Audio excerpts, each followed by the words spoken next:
Ну, мы подумали, что... Երեկ հուլիսի 15-ին Արմնուրեյմի խմբագրությունը դիմել Ռուսաստանի Դաշնության քաղաքացի Վիտալի Կորնիևը։ Նա հայտնել է, որ Երևանի Փաստոց Բուզան փողոցում տարածք է վարձակալել, սկսել իր սեփական գործը բացելով 13-20 ժամանցային բարը։ Նա նշել է, որ տարածքի սեփականատեր Արծրուն Շահկյանը տարածքի իրեն վարձակալության է հանձնել 80,000 դրամով, սակայն անհասկանալի պատճառներով այնուհետև պահանջել է 500,000 դրամ, որից հետո 2,700,000 դրամ, իսկ մայիսին արդեն պահանջել է 4 միլիոն դրամ և ևս 100,000 դրամ ձմռան ծախսերի համար։ Տարածքի սեփականատեր Արծրուն Շահկյանը փաստաթղթերով ներկայացավ Արմնուրեյմի խմբագրություն, հերքելով Ռուսաստանի Դաշնության քաղաքացի Վիտալի Կորնիևի պնդումները։ Շահկյանը նշում է, բիզնեսը իրենն է եղել, որի տնօրեն նշանակել է Վիտալի Կորնիևին 100,000 դրամ աշխատավարձով։ Նշենք, որ աշխատանքային պայմանագիրը առկա է, սակայն տարածքի վարձակալության պայմանագիր չի կնքվել։ Արմնուրեյմի հետ զրույցում Արծրուն Շահկյանը ներկայացնում է հետևյալը.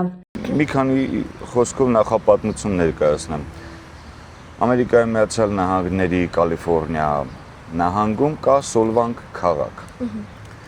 Հարավ-արևմուտքում է գտնվում։ 21 թվականին եղել եմ Ամերիկայի Միացյալ Նահանգներում, այցելել եմ տուրիստական Սոլվանք քաղաքը, որ դանիական ոճով ստեղծված քաղաք է, մեծ տուրիստական ներգրավվածություն ունի։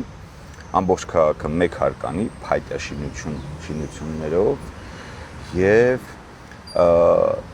տարբեր փոքրիկ արտադրություններով հագեցած քաղաք է։ Նույնիսկ հասարակական տրանսպորտը օգտագործում է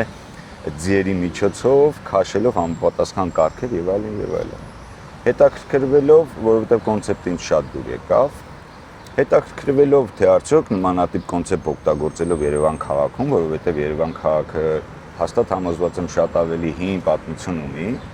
նշված քաղաքից, որովհետև այդ իսկ քաղաքը հիմնադրվել է 1911 թվականին, իսկ քաղաքի կարգավիճակ ստացել է 1985 թվականին։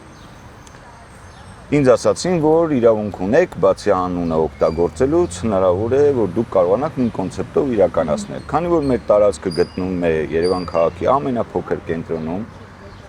եւ իր արտաքին ձևով, իր մշակութային ձևով, իր տեղադիրով ոչնչով չի զիջում մեր կողմից շատ ընդունված Կոնտ թաղամասին, 33 թաղամասին, Կոր թաղամասին եւ այլն, այդ հնության մեջ ես իմ պատկերացումներով մտածեցի, որ կարող ենք մենք նույնպես ունենալ նմանատիպ կոնցեպտ, որը որ շատ գրավելի կլինի Հայաստանի Հանրապետություն, մանավանդ Երևան քաղաքի կենտրոնը հաճախող տուրիստների համար։ Փնտրտունքները շարունակվում են, քանի որ մեր տարածքը պետության կողմից ճանաչված է պետական գերակաշահ եւ այդ շրջանակներում իրավական որոշակի սահմանափակումներ կան, գործունեություններ ծավալելու հետ կապված, ինձ անհրաժեշտ էր այնպիսի մարդ, որ հանձն կառնի մեր կողմից մեր սեփականության իրավունքով պատկանող տարածքում իրականացվող ընկերությունում հանդես գալ որպես տնօրեն եւ իրականացնել տնօրենի գործառույթը։ 2023 թվականի հունիսի 23-ին հիմնադրվել է բար 1320 ՍՊԸ-ն։ Հիմնադիրը հանդիսանում է իմ ընտանիքի անդամը, իմ կինն է հանդիսանում։ Գործունեությունը ծավալել ենք նշված ժամանակահատվածից մինչև այժմ։ Գործը դուք եք սկսել եւ տնօրեն նշանակել եք Ռուսաստանի Դաշնության քաղաքացիներին։ Ինչու՞։ Ասեմ ինչու։ Որովհետեւ Ռուսաստանի Դաշնության քաղաքացին միայն համոզվեց, որ նմանատիպ իրավական ճնշված պայմաններում կարելի է թեկուզ մեկօրյա ժամկետով իրագործել իմ կողմից առաջադրված կոնցեպտը, որովհետև մենք դեռևս չգիտենք ամեն օր հաջորդ օրը հնարավոր է, որ պետական գերակաշահի շրջանակներում դատական պրոցեսների արդյունքում ունենանք վերջնական վճիռ եւ ըստ դրա տարածքը այլևս ֆիզիկապես գոյություն չունենա, գնա գերակաշահի շրջանակներում ինչ որ այլ բանի ծառայելու։ Ձեր սեփական մտահղացումն է եղել նման գործ սկսել, նման ըմպելիքներով։ Ասեմ ավելի։ Որտեղ Վիտալի Կորնիևի պնդմամբ իրենց սեփական մտահղացումն է եղել դա։ Դե ես ձեզ ասեմ 2018 թվականին դեռևս Լոռու մարզի Շնորհ գյուղում հիմնադրվել է հյուրատուն Հարմոնիա անունով, դուք կարող եք գտնել նույնիսկ տարածքը, որտեղ որ ես զբաղվում եմ հյուրատնային գործունեությամբ։ Բացի դրանից զբաղվում ենք գինու արտադրությամբ, բացի դրանից զբաղվում ենք տնական օղիների արտադրությամբ, բացի դրանից ունենք տարածքներ գյուղատնտեսական, որոնք որ մեր ընտանիքի ջանքերով մշակության են ենթարկվում։ Ունենք բազմապիսի հայկական տնական օղիներ, ռուսերեն դա կոչվում է դիստիլյատներ։ Այս կոնցեպտի մեջ ես փորձել եմ նույնիսկ ներկայացնել Հայաստանի Հանրապետության հեռու տարածքներում ապրող թոշակառու տատիկներ, պապիկներ, ովքեր որ իրենց պրոդուկտը չեն կարողանում բերել պատշաճ կերպով, լիցենզիայի խնդիր կա, վճարման խնդիրներ կա եւ այլն, ովքեր որ չեն կարողանում ներկայանալի լինել, սակայն մարդիկ արտադրություն են անում քրտնաջան աշխատանքի, տաժանակիր աշխատանքի արդյունքում, ես նույնիսկ այս կոնցեպտով փորձել եմ ինչքանով որ հնարավոր է տատիկ պապիկներից կանխիկով գումարներ տալով իրենց ներկայանալի դարձնել այդ մարդկանց պրոդուկտը։ Իսկ ամենասկզբում եղել է իմ արտադրանքները, իմ սեփական արտադրանքը։ Այսինքն այս ամեն ինչը սկսվել է զրոյական կետից իմ իսկ պրոդուկտներով։ Վիտալի Կորնեևին ինչպես եք դուք հանդիպել։ Վիտալի Կորնեևը ես հայտարարություն էի տվել տարածքի հետ կապված, սովորական լիստը մարդը մոտեցել է, պայմանները թելադրել եմ, ասել եմ ձեր ընկերությամբ աշխատանքի հնարավորություն դուք չեք կարող ունենալ, որովհետև տարածքի իրավական խնդիրները սենց է կարգավորվում։ Միջնորդի միջոցով եք շփվել։ Բացարձակ ոչ, անմիջապես։ Սերնով հաղորդակցվել եք։ Այո, ինչքանով որ ես կարողացել եմ, այո։ Ամենայն դեպս արդեն 3 տարի է որ շարունակվում է այս ամեն ինչը, ավելի ճիշտ հիմնադրումը 3 տարի տևել է։ Այս ընթացքում չեմ կարծում, որ տենց ինչ որ հասկանալի ինչ որ դիսկուրս եղած լինի։ Իսկ գուցե որովհետև նշեցիք, որ ինչքանով որ կարողանում եք ռուսերենով հաղորդակցվել եք, գուցե ինչ որ երևույթ իրար ճիշտ չեք հասկացել։ 3 տարվա մեջ արդյոք դա չէր կարող ակներև լինել եւ փոխադարձ հարցերով կարելի էր թեկուզ թարգմանչի միջոցով բառվել։ Ես ձեզ պաշտոնապես հայտարարում եմ, հավաստիացնում եմ։ Տարածքը սեփականության իրավունքով պատկանում է իմ ընտանիքին։ Ընկերությունը հիմնադիր 100% բաժնետեր իմ ընտանիքի անդամն է։ Վիտալի Կորնեևը աշխատել է մեր մոտ որպես տնօրեն, բայց իր պայմաններից մեկը եղել է հետևյալը, որ իմ ընտանիքի անդամները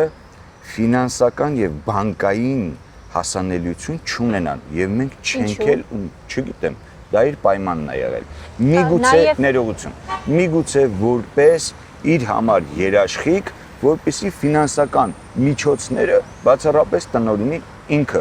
Ես պայմանադրել եմ, որ ընկերությունը որևէ պարտավորություն հարկային իրավունք չունի ունենալու, անընդհատ դա շեշտել եմ։ Մարդը աշխատել է եւ վերջում 2026 թվականի հունիսի 15-ին ես հանկարծակի բացահայտում եմ, որ հարգելի տնօրենը օգտվելով իր ֆինանսական հասանելիությունից, այսինքն on-line banking-ին բացառիկ ձեռնահասությունից, որը որ իրականացվել է Մարիա Ժորժիկաշվիլի, եթե չեմ սխալվում, որովհետև ամենադեպս ինձ մոտ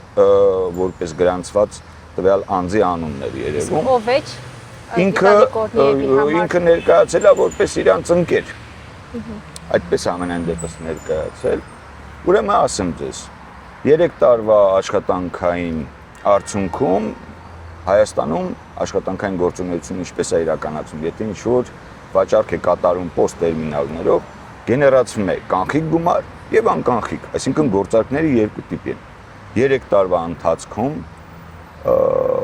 Վիտալի Կորնեևի թեթև ձեռքով մեր ֆիզիկական կասսայից կորել է 37 միլիոն կանխիկ դրամ, որը ինքը պարտավոր էր ներբեռնել, այսինքն բանկային այն հաշվին, որպեսզի կարողանային դրանից կատարել հարկազատում, մաքրել այդ գումարները այսպես հարկային տեսքով մաքրել եւ համապատասխան ձևով կարողանանք աշխատավարձներ վճարել, կարողանանք անդորագրերը ունեք դուք այդ հաշիվների, որ օգտագործվել է։ Ոչ միայն անդորագրերը, ես պաշտոնական բոլոր փաստաթղթերը ունեմ, քանի որ հունիսի 22-ից, քանի 15-ից հետո մարդիկ 15-ի օրը ընկերության անվամբ գրանցված վճարահաշվարկային տերմինալները, այդ օրվա կանխիկ առևտրի գումարը եւ բազմաթիվ այլ հնարավորինս ձեռքով իրենց հետ վերցնելու հնարավորությամբ իրերը վերցրել գնացել են, այդ թվում ֆինանսական միջոցներ։ Ես ձեզ ավելացնեմ նաև 15-ի դրությամբ ընկերության վրա թողել են 17 միլիոն 334 հազար կրեդիտորական պարտ։ Սա ինչ է նշանակում։ Սա այն ընկերությունները, ովքեր որ համագործակցել են մեր ընկերության հետ, տվել են ապրանքներ, այսինքն մատակարարում են իրականացել, սակայն այդ ապրանքի գումարները չեն ստացել։ Այդ ապրանքի գումարները քիչ է, որ չեն վճարվել հարգելի տնօրենի կողմից։ Նաև դրանք վաճառվել են, այսինքն գեներացվել է գումար կանխիկ կամ անկանխիկ ձևով, դա նույնպես այդ մարդը վերցրել է։ Բացի դրանից, ասեմ ձեզ, 3 տարվա ընթացքում վերջին իրենց կողմից նշված մայիս ամիսը, որ կա, խոսքը վերաբերում է 2025 թվականի մայիս ամսին։ 2025 թվականի մայիս ամսից սկսված հարգելի տնօրեն Վիտալի Կորնեևը ինքը որպես ընկերության տնօրեն, իրեն որպես ֆիզիկական անձ, որը նույնիսկ Հայաստանի Հանրապետության քաղաքացի չէ, ֆիզիկական անձ, անտոկոս եւ 5-ից 10 տարի տարբեր ժամանակահատվածներով պայմանագրերով ինքը իրեն տվել է փոխառություն, ուշադրություն 97 միլիոն դրամ Հայաստանի Հանրապետության դրամի չափով, որը ինքը կանխիկացրել է եւ արձերը վերցել։ Գումարած դրան 37 միլիոնը, որը որ գեներացվել է առևտրից կանխիկ տարբերակով, գումարած դրան 17 միլիոն դրամ կրեդիտորական պարտքեր, որը որ այսօրվա դրությամբ մեր ընկերության ես ճգնաժամային կառավարող տնօրեն եմ նշանակվել, մոնիտորինգ եմ անում 1 ամսվա կտրվածքով, հասկանամ վերջին հաշվով այդ ամսվա ծախսը այդ ընկերության ինչքան է կազմում, որ ինչ հաշվետվություններով են մարդիկ աշխատել, ինչի են թաքցված Հայաստանի Հանրապետության պարտադիր հարկերը, օրինակ հաշվետու աշխատավարձից եկամտային հարկը։ Ես որ արդեն իսկ հասանելիություն եմ ստացել բանկային հաշիվների, ես նոր եմ հասանելիություն ստացել։ Նկատում եմ, որ մարդիկ կան, որ 36,000 դրամով իբր թե աշխատել են, գրեթե 22 հոգի։ 36,000 դրամանոց աշխատավարձ Հայաստանի Հանրապետությունում գոյություն չունի։ Սա ինչ է նշանակում։ Սա սիմվոլիկա է պայմանավորված, որպեսզի եկամտային հարկը հաշվետու աշխատավարձից ուղղակի խուսափեն չվճարեն։ Վիտալի Կորնեևը նշանակված էր ձեր կողմից, նշանակված էր տնօրեն։ Ինչքան աշխատավարձ էր ստանում։ 100,000 դրամ։ 100,000։ Դե քանի որ տնօրենի համար 100,000 դրամ։ Ասելա բավարար է։ Ի նկատի ունենալով երևի որ կանխիկ միջոցները ինքը պետք է նաև վերցնի, օֆիցիալ 100,000 դրամով, այո, ինչի՞ չէ որ։ Նա նաև նշել է, որ տարածքը վարձակալությամբ է հանձնվել։ Այդ դեպքում նշանակել եք տնօրեն եւ տարածքը վարձակալության եք տրամադրել, որի համար վարձակալության համար նախնական պետք է նա վճարեր 80,000 դրամ։ Իր ստացած 100,000 դրամ աշխատավարձից 80,000 դրամ տալու էր վարձակալության համար։ Սա ինչպես եք բարձրաբանում եւ նաեւ նա նշել էր, որ այնուհետև պահանջել եք 500,000 դրամ, 2,700,000 դրամ, 4 միլիոն դրամ եւ որից հետո էլ պահանջել եք 4,100,000 դրամ զմռան ծախսերի համար։ Հասկանալի է։ Ես ձեզ ասում եմ, ամեն ինչը, այն ինչ որ ես բարձրաձայնեցի, փաստաթղթով հիմնավորված է։ Ես ինչ որ բամբասանքները մեկնաբանելու կարիք չունեմ։ Ես խոսում եմ փաստաթղթով, նորից եմ կրկնում, 1 ամիս է, որ ես ճգնաժամային կառավարման արդյունքում ուսումնասիրում եմ ընկերության գործունեությունը եւ դրա անցած պատմությունը։ Իրավապահ մարմիններին կդիմենք, իրավապահ մարմինները կպարզեն ով է մեղավորություն։ Եթե ես կգտնեմ, որ մեղավորությունն եմ, ես մեծ հաճույքով պատասխանատվություն կկրեմ Հայաստանի Հանրապետության օրենքի առաջ, ինչպես նաև բոլոր մնացած անձիկ։ Աշխատանքային պայմանագիր ստորագրվել է։ Այո, իհարկե, նշանակված է եղել եւ աշխատանքի չներկայանալու պատճառով ազատվել է աշխատանքից։